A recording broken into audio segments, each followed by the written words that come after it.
लोगों में वैज्ञानिक चेतना पैदा हो। उसके अलावा संस्कृति का एक काम है, पूरी जो जिस तरह की संस्कृति है समाज में उसमें किस तरह से हस्तक्षेप हो, और एक सामाजिक न्याय का बड़ा एजेंडा है उसके अंदर। सामाजिक न्याय के अंदर जो वंचित तबके हैं, दलित हैं, महिलाएं हैं, अल्पसंख्यक हैं, युवा हैं, उनकी जो समाज में हालत है इसको लेकर ज्ञान विज्ञान आंदोलन लगातार काम कर रहा है। और हम चाहते हैं आने वाला दौर में पूरा एक पर्सपेक्टिव दलित विमर्श के को चर्चा करते हुए पर्सपेक्टिव विकसित किया जाए। हमारे संयोजक है राज्य के अमृत लाल, उन्होंने कुछ लिखा है, उसको स्टेज पे आज कुछ वर्कशॉप में चर्चा होगी। इसके अलावा फिर उसको पूरी चर्चा करते हुए उसको हम फाइनल करेंगे, जो आने वाले दौर में लंबे समय तक हमारे लिए गाइडलाइन हो। कुल मिला के ये जो 2 दिन की चर्चा होगी इसमें ये कोई ऐसा नहीं कि कुछ लोग भाषण देंगे और बाकी सुन के चले जाएंगे। पूरा विमर्श होगा हमारे बीच में, कुछ बिंदुओं पर चर्चा करेंगे, हम फिर ग्रुप में बैठेंगे, सवाल जवाब की तरह नहीं बल्कि एक तरह से सब पार्टिसिपेट करेंगे, उसके अंदर अपनी अपनी बात करेंगे। विषय काफ़ी बड़ा है कुल मिला के, लेकिन आज वर्कशॉप के अंदर जो एक सीमा होती है उसी सीमा के अंदर मैं अपनी बातचीत करूँगा। टाइम भी 3 साथियों को जो अलाट किया गया है उसमें कोशिश करूँगा मैं अपने टाइम में अपनी बात कह पाऊँ।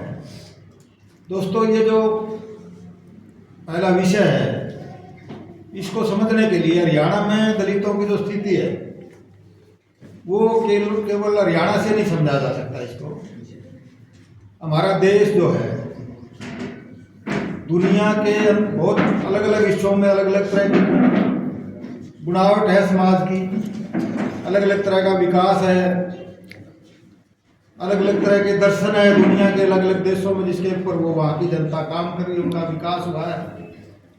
हमारे यहाँ पे बहुत सारे लोगों ने लिखा है अलग अलग जगह से इन चीज़ों को, जो जिस तरह के ग्रंथ यहाँ पे लिखे गए, जो उपनिषद लिखे गए, मनुस्मृति लिखी गई, वेद लिखे गए, वो सब उस सोसाइटी का हिस्सा है जो हमारे यहाँ पे विकास हुआ है। अभी जो शंभु की बात करे थे, रामायण, वो उस टाइम का किस तरह का राज्य होता था, किस तरह के सामाजिक रीति रिवाज थे, क्या किस तरह के लोगों को अधिकार थे, उसके अंदर पूरा वर्णन है। इसी तरह महाभारत के अंदर तो ये जो एक तरह से महाकाव्य है जिनको बहुत सारे लोग बिल्कुल सच्चाई की तरह देखने लगते हैं।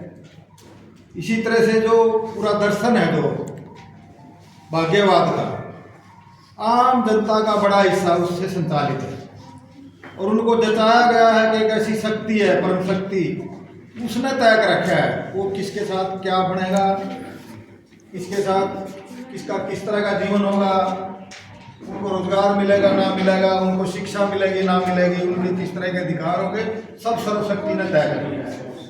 जब जिन लोगों के दिमाग में सदियों से ये बात पूछ दी गई है वो फिर वो इस जगह से सोच ही नहीं पाते कि इसके पीछे जिम्मेवार कौन है लोग। ना उनकी राजनीतिक चेतना इस तरह की है, ना उनका साइंटिफिक टेम्पर है, वो कोई कार्य कारण समझ पाए। तो यदि इस बात को नहीं समझेंगे लोग तो फिर स्थिति को समझना बड़ा मुश्किल है। ये पूरा दर्शन है, पूरी फिलोसफी है, इसको समझना पड़ेगा। और इसी दर्शन के तहत बहुत सारी चीज़ें लिखी गई है जिससे समाज संचालित होता है। अब रैदास के पद अभी सुना रहे थे, भक्ति काल के संतों ने बहुत सारा काम किया अपने दौर में। जिस टाइम पे कोई कानून नहीं था, कोई कचहरी नहीं थी, कोई लोकतंत्र नहीं था, उस टाइम पे राजा को इस तरह से एक चेतावनी की तरह चीजें कहना, उनकी आलोचना करना यह आसान नहीं था। उससे भी पहले ऐसे साइंटिस्टों के जब हम उनकी जीवनी पढ़ते हैं, उनके नाम पढ़ते हैं, सुकरात जैसे लोग जिनको धैर्य दे दिया गया, कोई उस तरह से कोई सत्ता को चैलेंज नहीं किया था, केवल ये कहा था कि सत्ता को जिस तरह से समझा जा रहा है वो कोई विशेष लोग नहीं है, वो ऐसे इंसान है जो सत्ता में बैठे हैं, ये सामान्य लोग हैं, वो एक ही तरह के इंसान है। तो कुछ उनको चैलेंज लगता था सत्ता को, तो धैर्य दे दिया। हमेशा लोगों ने कुर्बानी दी है, ज़्यादा दूर तक की बात ना भी करा। अभी 2 सदी की ही बात करना, तो हिंदुस्तान में जो एक बड़ा जंग जिसको कह सकते हैं हम, ये ज्योतिबा का दौर है। बिल्कुल अंग्रेज यहाँ पे राज कर रहे थे, वो कंपेयर कर रहे हैं कि राज जो है अंग्रेज जो है और वो हमारे लोग, उनके अंदर अंतर क्या है। वो जो चीज़ें यहाँ बताई जा रही है, वो 4 वर्ण जो बताए जा रहे हैं, वो अंग्रेजों में क्यों नहीं है। वो कंपेयर कर रहे हैं, वो देख रहे हैं, क्योंकि अंग्रेजी शासन यहाँ चल रहा था और वो अंग्रेजों के सामने बार बार अलग अलग तरह के जो अवसर मिले, उन्होंने उन मुद्दों को उठा भी रहे हैं। उन्होंने लिखा, पहले पढ़ाई करी, खुद अध्ययन किया, उन सभी ग्रंथों को पढ़ा जिनके अंदर ये इस तरह का जीवन जो बताया गया, फिर उनकी आलोचना की उन्होंने। उनकी जो किताब है गुलामगिरी, वो बाकायदा पूरी की पूरी किताब में सवाल जवाब है। वो कहते हैं कि यदि बर्मा के 3 मुख थे तो किससे वो दूध पीते थे, माँ कौन से मुंह से पीते थे तीनों। मतलब बहुत ऐसे ऐसे सवाल उठा रखे हैं उन्होंने कि मुंह से पैदा होना, तो माहवारी क्या मुंह के अंदर आती थी, इस तरह के सवाल भी उन्होंने उठाए। बिल्कुल बेझिझक उस दौर में ये चीज़ें ऐसे लोग लिखी है, ऐसे उठाई है। और शिक्षा को हथियार बना हमेशा से ही, चाहे हम आप शंभू की बात करो, उस टाइम भी शिक्षा हथियार था। और जो शिक्षा के अंदर जिन्होंने कोशिश की इन तबकों को शिक्षा देने की, उन्हीं को हमेशा टारगेट किया। क्योंकि शिक्षा ऐसा, अम्बेडकर ने कहा था ना कि शिक्षा ऐसा एक शेरनी का दूध है, जो पीवेगा वो जरूर दाढ़ेगा। शिक्षा बिना तो समाज एडवांस कर ही नहीं सकता था, इसलिए बाकायदा योजनाबद्ध तरीके से बड़े हिस्से को शिक्षा से वंचित रखा गया। महिलाओं को वंचित रखा गया, दलितों को वंचित रखा गया, और कुछ लोगों को विशेष अधिकार दिया गया। आज जब समाज की बारीकी में जो बात करते हैं, बहुत ऊपरी चीज़ों को हम कई बार देख लेते हैं, उनके अंदर भी जो जिस तरह का श्रेणीकरण है। अब हमारा समाज में यहाँ भी जो एक तरह से जो ब्राह्मणवाद के विचार की बात करते हैं, बहुत सारे लोग उसको सीधा कास्ट से भी जोड़ देते हैं। उस ब्राह्मणवाद के अंदर, उस ब्राह्मण जाति के अंदर भी देखोगे आप, उनके अंदर भी दलित है। गौड़ ब्राह्मण व्यास और शाश्वत में शादी नहीं करेंगे।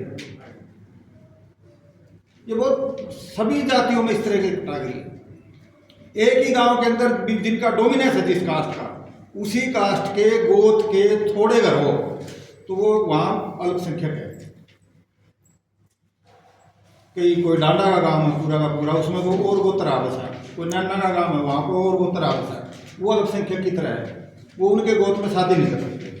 ये पूरी सोसाइटी में एक तरह से जो सत्रीकरण जो बनाया गया है, ये बड़ा विचार के तहत, ये नहीं कि किसी ने लिख दिया तो तय हो गया। एक विचार है, जिस विचार के अंदर डोमिनेंस जो है उसकी चलेगी, बस बाकी का कोई नहीं। और डोमिनेंस केवल कहने से नहीं होता, वो पूरा का पूरा उसके अंदर लिए तंत्र खड़ा किया गया है। पूरे उसके लिए साहित्य, उपनिषद सब कुछ लिखा गया है। उसमें उनके अधिकार बताए गए हैं कि ये लोग शिक्षा देंगे, ये लोग रक्षा करेंगे, ये लोग व्यापार करेंगे, ये लोग सेवा करेंगे, ये बताया गया।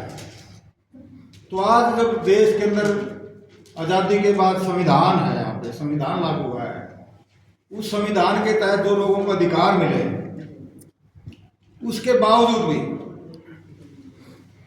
एक कवच है वो लोगों के लिए, उसके माध्यम से बड़ा विकास भी हुआ है, बहुत लोगों को अवसर भी मिले हैं, मौके भी मिले हैं। लेकिन उसके बावजूद भी संविधान एक जगह है, सोसाइटी का जो स्ट्रक्चर है वो एक जगह पे है। जिस तरह दुनिया में दास प्रथा खत्म होगी, लेकिन उसके अवशेष अभी भी मिल जाएंगे। हरियाणा में भी पिछले दिनों ऐसी घटनाएं मिली है, बंधक बना रखे लोग। भट्ठों के ऊपर तो बहुत ज़्यादा केस इस तरह के आए।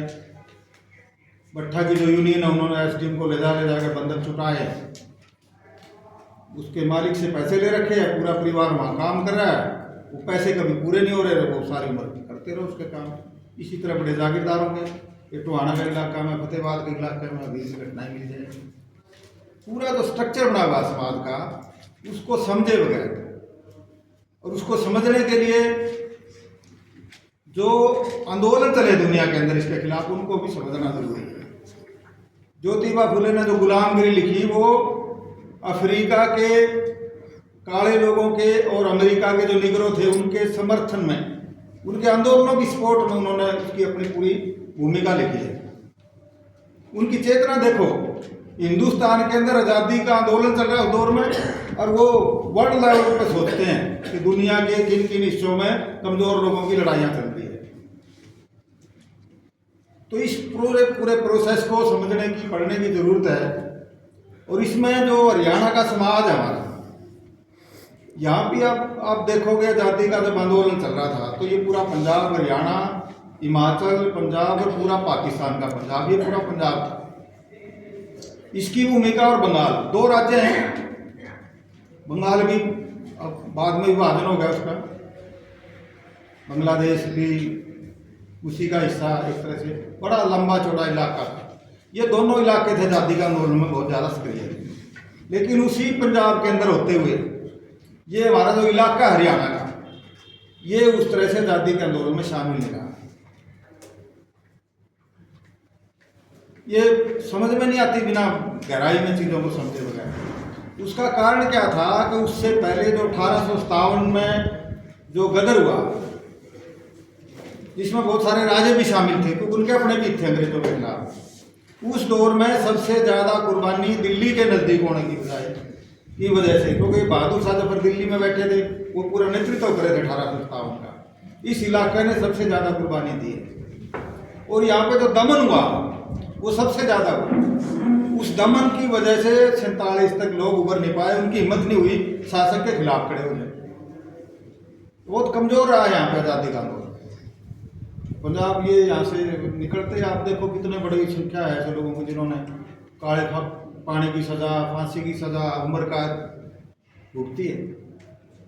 तो उसकी वजह से भी एक यहाँ पे दबूपण है लोग। और जिस तरह के यहाँ जो आदर्श भी हुए हैं हमारे, उनको भी ठीक ठीक उसका आकलन नहीं है। वही दौर है ज्योतिबा फुले का, वो सत्यशोधक समाज बनाते हैं, वही दौर है आर्य समाज का। आर्य समाज इस इलाके में ज़्यादा मजबूत रहा है और बहुत सारे लोग आर्य समाज को समाज सुधार की जगह भी देखते हैं। केवल एक काम तो आर्य समाज ने समाज सुधार का किया, महिलाओं की एजुकेशन का, डीएवी स्कूल चलाए, कॉलेज चलाए।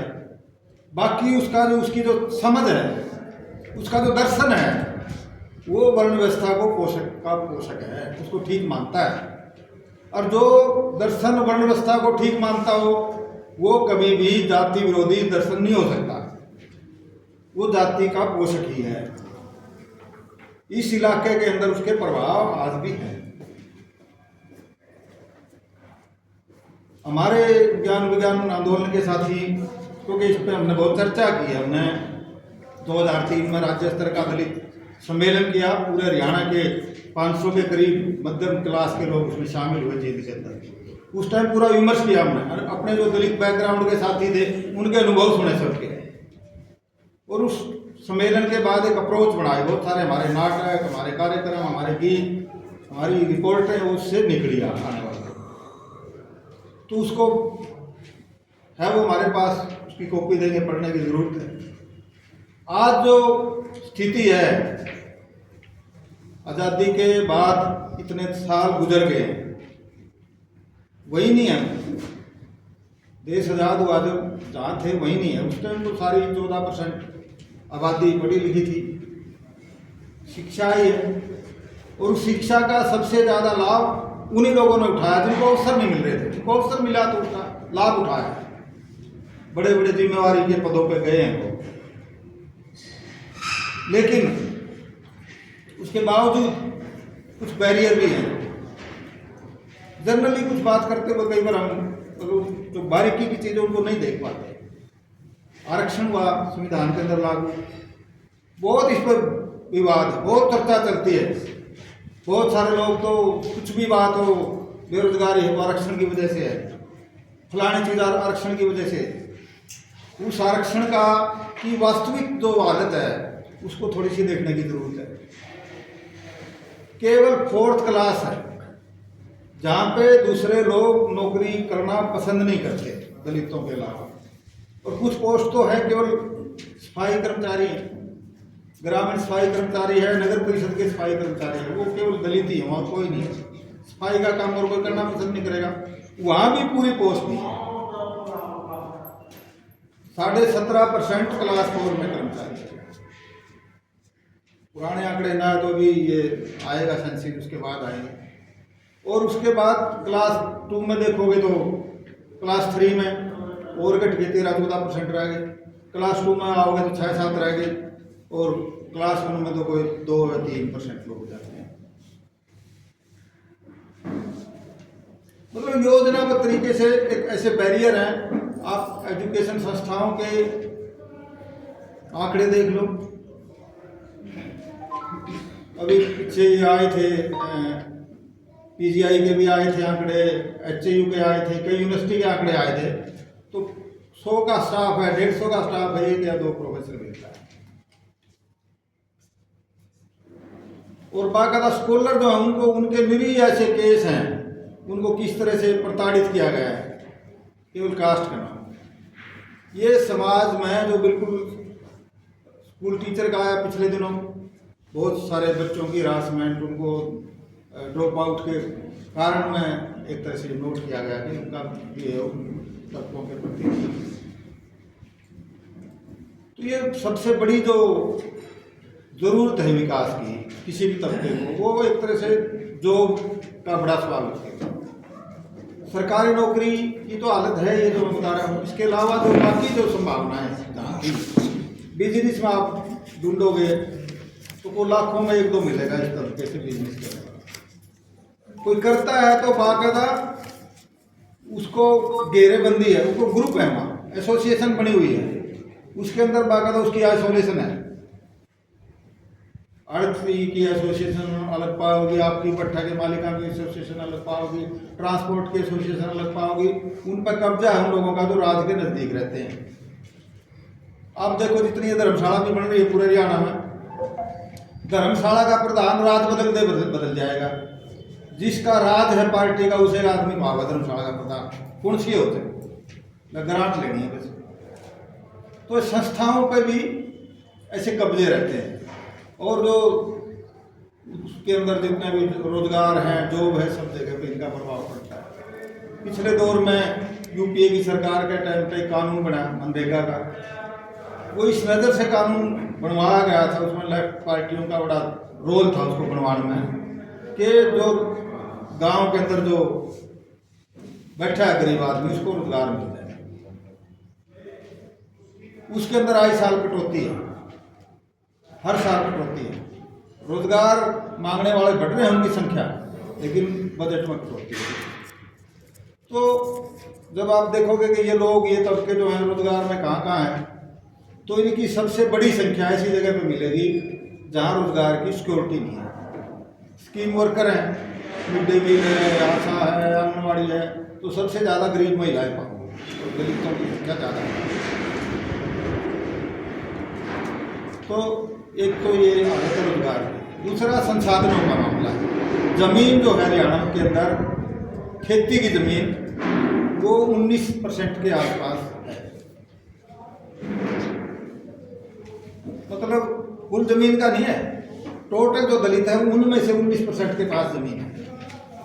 और आप देखोगे तो इसका प्रभाव क्या है, जिस गांव में दलितों के पास जमीन है उस गांव में सरपंच बिना रिजर्वेशन बन जाते हैं। जहाँ जमीन नहीं है वहाँ रिजर्वेशन होगी तो दलित सरपंच बनाएगा, नहीं तो नहीं बनाएगा। ये जमीन के साथ जुड़ा हुआ कितना बड़ा मामला है। आज़ादी के आंदोलन में ये मुद्दा था, खेती और मजदूर को जमीन मिले, जो खेती कर रहा है, खेती का काम कर रहा है। लेकिन उस कानून के अंदर भी ऐसे चौर दरवाजे छोड़ दिए गए। ट्रस्ट का नाम पर आप कितनी जमीन रखो, डेरा का नाम पे कितनी रखो। बेनामी जमीन बहुत सारी पड़ी है हरियाणा के अंदर, लेकिन उन लोगों को नहीं दी गई। शुरू में तो मर्डर भी हुए हैं बहुत सारे गाँव में। कुछ लोगों ने इस मुद्दे को उठाया। चांदराम ने 1970 में ये बीड़ से लेके हिसार का बीड़ दिल्ली तक की यात्रा की थी इस बात को लेकर। वो तो कांग्रेस का बड़ा नेता था, कांग्रेस की सत्ता थी देश में, नीचे भी ऊपर भी। उसको भी ऐसे बिठा दिया था भाई यहाँ बैठते। जमीन का बहुत बड़ा सवाल है, लोग आज धीरे धीरे वो सवाल खत्म हो रहा है इन तबकों के लिए। ये जो टोटल उनकी जो आर्थिक स्थिति है, इसके अलावा सामाजिक जो मामला है उसको आप देखोगे तो समाज का जो स्ट्रक्चर है उसके अंदर अभी ये जो गीत गा रहे थे रैदास का, जाति का जो सवाल है, उत्पीड़न का जो सवाल है, अभी भी हरियाणा के अंदर 75 साल की आज़ादी के बाद कई घटनाओं में हमने हस्तक्षेप किया है, जो राजपूतों के गांव में खासकर वहां भी कोई चढ़ी नहीं होती है।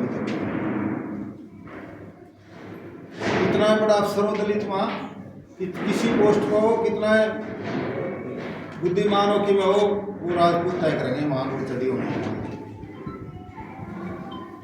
और कावड़ को लेके बहुत सारे गांव में ये जो यहाँ की बहुत सारे साथियों भी कह देंगे कि कावड़ तो बेवकूफ लिया है, लेकिन उनकी चेतना का जो मामला है जाते हैं, लेकिन जब ले आए हैं तो उनको भी उतना अधिकार है मंदिर में चढ़ाने का जितना बाकियों को है।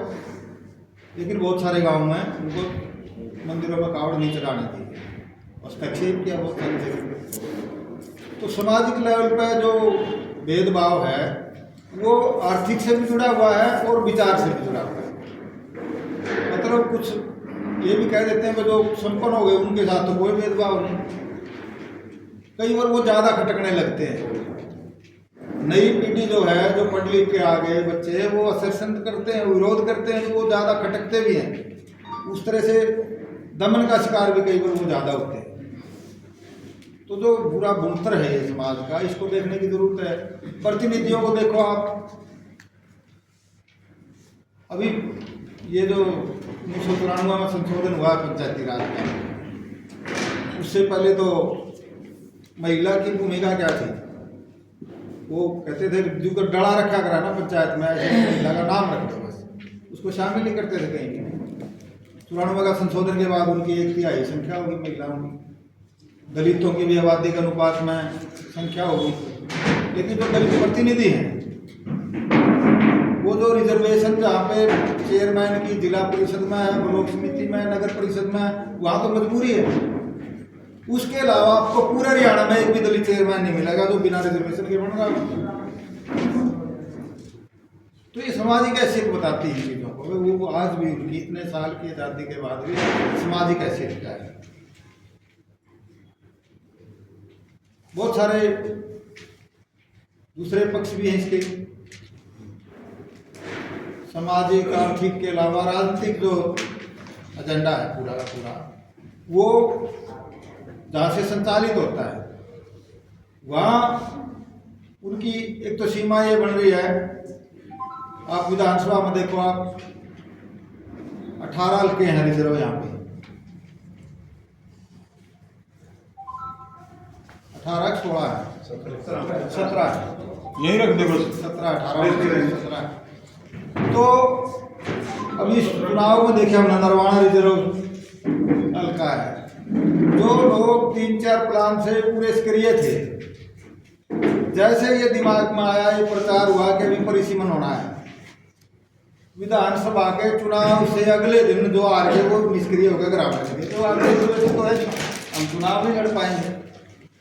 मतलब कोई एक कल्पना, जो आदमी राजनीति करा साल उम्र से, रिजर्वेशन है ना है तो उसकी ये क्या पहचान, इलाके के अंदर उसका रोल क्या बढ़ता है चुनाव में, ये बिल्कुल एक इस पूरी परिस्थिति को दर्शाता है।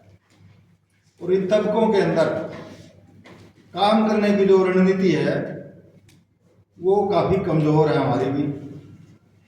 ये विशेष कुछ इलाके हैं जहाँ को फोकस करते हुए हमें ये तय करना चाहिए, विशेषकर ऐसे प्रतिनिधि है दलितों के अंदर, उनकी ट्रेनिंग का काम, उनकी वर्कशॉप का काम, और ये जो पूरे के पूरे इजारे इस तरह के सफाई कर्मचारी शहर के, गांव के, इनको पूरे को चिन्हित करते हुए, ये महिलाओं का बड़ा हिस्सा है स्कीम वर्कर का, इनको चिन्हित करते हुए एक बड़ा तबका है। इनके पूरे इशू को लेके पिछले दिनों हमने दलित अधिकार मंच के अंदर भी इस तरह की चर्चा की थी कि पूरे हरियाणा में 2.5 साल से स्कूली छात्र जो उनके स्टाइपेंड रुके हुए हैं, स्कूल से रिपोर्ट ली जाती है बच्चों की, बहुत सारे तो टीचर ने रिपोर्ट नहीं भेजी, कहीं टीचर ने रिपोर्ट भेज रखी है तो कहीं डीओ का टक्की हुआ, कहीं डायरेक्टर का टक्की जाकर। और कई ब्लॉकों में कई कई करोड़ के घपले हैं, कई साल पहले उसकी जांच हो ली, वो रिपोर्ट आ ली, तय हो लिया जिम्मेवार कौन है, लेकिन कार्रवाई नहीं हो रही। यूनिवर्सिटी लेवल तक, कॉलेज लेवल तक पहले बैकवर्ड क्लास के विद्यार्थियों को स्टाइपेंड मिलता था, वो ये जब 14 में आए ये लोग 14 से बंद है, इशू नहीं बढ़ रहे लोगों के लिए। तो ये इस तबके के अंदर जो इसकी पूरी हालत है, आर्थिक, राजनीतिक, सामाजिक जो लेवल है लोगों का, उसके अंदर बहुत ज़्यादा काम करने की ज़रूरत है। और वो काम जो है वो उसका शॉर्टकट नहीं है। हमारी जो पूरी विरासत है, भक्ति काल की विरासत है, ज्योतिबा फुले की विरासत है, उसके बाद अम्बेडकर ने जिस तरह से एक संविधान लिखने के अंदर भी भूमिका निभाई, और उसके अलावा भी जो उनका जो हस्तक्षेप है, उन्होंने बहुत बेसिक चीज़ लोगों के सामने रखी है। एक बार लाहौर के अंदर उनको अध्यक्षता के लिए आमंत्रित किया गया था, हिंदू समाज के ऊपर उन्होंने बोलना था, और बाद में उनका कैंसिल कर दिया। वो जो आयोजक थे उनकी तरफ से, तो उसके ऊपर उन्होंने पूरी किताब है उनकी, 10-11 चैप्टर हैं उसके, 11-12, जाति का विनाश। उन्होंने बहुत बारीकी से इन चीज़ों को उठाया है कि पूरा ये जो समाज है, अलग अलग राज्यों के, अलग अलग देशों के उन्होंने उदाहरण दिए। हमारे देश के अंदर ब्राह्मणों में लिंगायत है, ये कर्नाटक के अंदर लिंगायत को दूसरे ब्राह्मण जो है वो ब्राह्मण नहीं मानते। तो ये पूरी जो स्त्रीकरण है सोसाइटी का, इसके अंदर जो बहुत पिछले दिनों ये जो यहाँ पे खास कर ये आया ना जो बीएससी वाला मामला, ये इसको समझने में तो बहुत बड़ी प्रॉब्लम है। ये दक्षिण भारत में बहुत लंबा आंदोलन चला है कि कुछ लोग जो थे, कुछ जातियां, दलितों में, उनको कभी एजुकेशन में, रोजगार में, कहीं भी किस तरह से उनको कुछ मिला नहीं है। उनकी मांग थी लंबे टाइम से कि इसके अंदर उनको सुनिश्चित किया जाए, और वो आंदोलन का दबाव भी था, सुप्रीम कोर्ट में केस भी था, फैसला हो गया।